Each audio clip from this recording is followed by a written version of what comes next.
4 चाकी गाडी घेण्यासाठी मामाकडून 5 लाख रुपये मागणी करणाऱ्या पतीने पत्नीची धारदार शस्त्राने गळा चिरून हत्या केल्याची घटना वाशिम तालुक्यातील वाघजाळी येथे शनिवारी रोजी सकाळी समोर आली।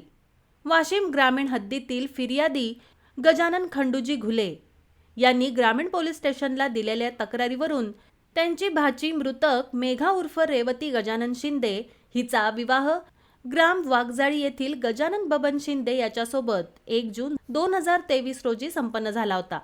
सदर विवाहितेचा पती गजानन शिंदे, सासरे बबन शामराव शिंदे, सासू पार्वती बबन शिंदे सर्व वाघजाळी यांनी 4 चाकी गाडी घेण्याकरता मामाकडून 5 लाख रुपये आणण्याच्या कारणावरून सतत शारीरिक व मानसिक छळ करण्यास सुरुवात केली।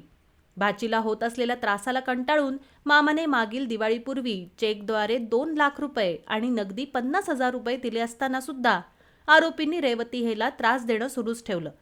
27 जानेवारी रोजी सकाळी अंदाजे 4 वाजण्याच्या दरम्यान आरोपी गजानन बबन शिंदे वय वर्ष 21 याने त्याच्या वाघजाळी येथील राहत्या घरातील धारदार शस्त्राने मृतक हिच्या गळ्यावर वार करून तिला जीवानिशी ठार केलं।